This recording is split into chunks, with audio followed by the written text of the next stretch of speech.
आज मेरा बहुत ही ज़्यादा मन था घूमने का। मुझे जो हमारा कर्ण आश्रम है यहाँ पे, जो कि भारत का नाम जिस जगह से पड़ा है, आज हम उस जगह को विज़िट करने वाले हैं। और यहाँ पे चाहत और मैं गए थे। हम शॉर्टकट रास्ता अपना रहे थे, लेकिन हम यहाँ बुरी तरीके से फंस चुके थे।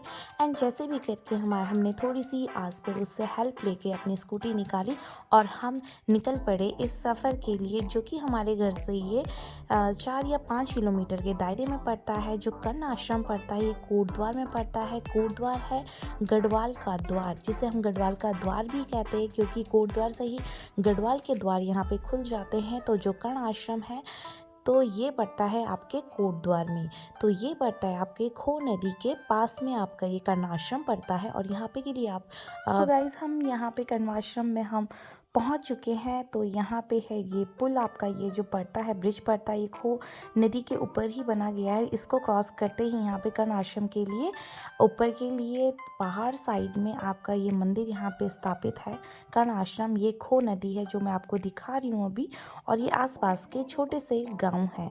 तो यहाँ पे खो नदी में अभी पानी का बहाव बहुत कम है, क्योंकि बरसात में पानी का बहाव बहुत ज़्यादा होता है। तो अभी यहाँ पे हाल फिलहाल सूखा हुआ है। तो मैं आपको दिखाती हूँ कर्ण आश्रम।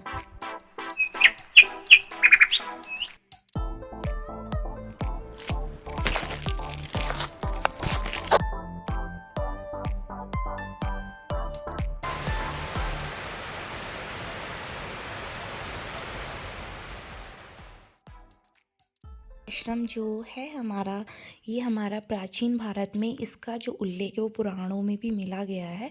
और जो कर्ण है, ये जो राजा चक्रवर्ती जो विराट थे कर्ण जी, उनके नाम से ये पड़ा गया है। ये खो नदी में ही यहाँ पे है ये जो मंदिर है कर्ण आश्रम का। तो कर्ण आश्रम का जो मंदिर है यहाँ पे, ये थोड़ा सा आगे चलकर यहाँ पे बनाया गया है।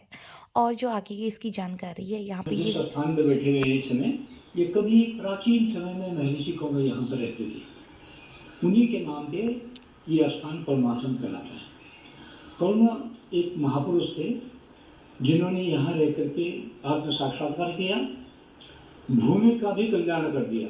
कभी पूर्व में तो हम यहाँ पे आ तो गए थे। यहाँ पे फरवरी के टाइम पे यहाँ पे बहुत बड़ा बसंत पंचमी का मेला यहाँ पे लगता है। इसी खो नदी के ऊपर यहाँ पे लगता है। इस टाइम पे बहुत सारे प्रोग्राम वगैरह होते हैं, और हम बहुत छोटे से देखते आए। जब हम बहुत छोटे थे तो हम ये देखते आए यहाँ पे कर्ण आश्रम। उस टाइम इतना नॉलेज नहीं था, लेकिन अगर अब हमें मतलब ये सारी नॉलेज पता चल गई, तो अब हमें आने में बहुत यहाँ पे अच्छा लगता है। और उसके आगे हम गए तो यहाँ पे ना आश्रम होते थे। पहले के जो लोग होते थे जो शिक्षा लेने के लिए आया करते थे, वो यहाँ पे ही शिक्षा लिया करते थे, यहाँ पे कर्ण आश्रम में।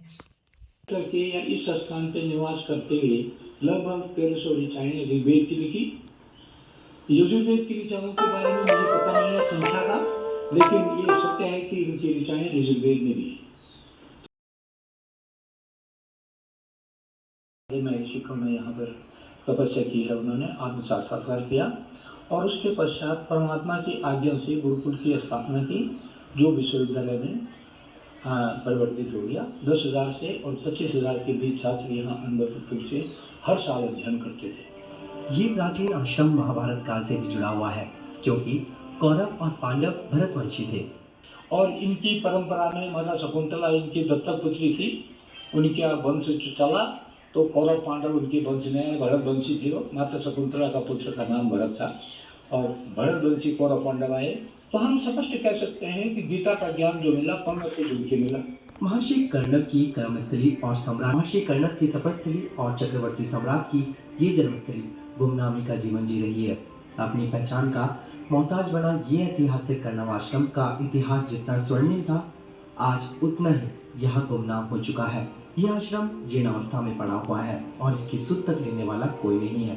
कर्ण आश्रम के बारे में मैं ये कहूँगा कि ये बहुत ही दुर्लभ और बहुत ही दुर्लभ स्थान है, और इसका जीर्णोद्धार होना बहुत जरूरी है। इसको अपनी प्रतिष्ठा के अनुसार अपने इसका उत्थान इसके प्रतिष्ठा के अनुसार इसको स्थापित होना ही होना है। देर देर सही, लेकिन होना चाहिए इसको, और प्रयास करना चाहिए। याद आ गया जो मैं नानू के साथ इधर ही बैठे थे हम, पता है मुझे याद आ कि विद्या देते आयुर्वेदा की मसाज सर्व चलो चल रहे गुत्तों में कहीं डाल दो। तो गाइस आज का व्लॉग मेरा यही था और मैं ऐसे ही छोटे छोटे गुरुद्वार की कुछ और चीज़ें विज़िट यहाँ पे मैं करूँगी जो कि मैं आपको अपना गुरुद्वार दिखा सकूँ। तब तक मिलती हूँ मैं आपको न्यू व्लॉग में नेक्स्ट व्लॉग के साथ एंड गुरुद्वार की न्यू जगह के साथ।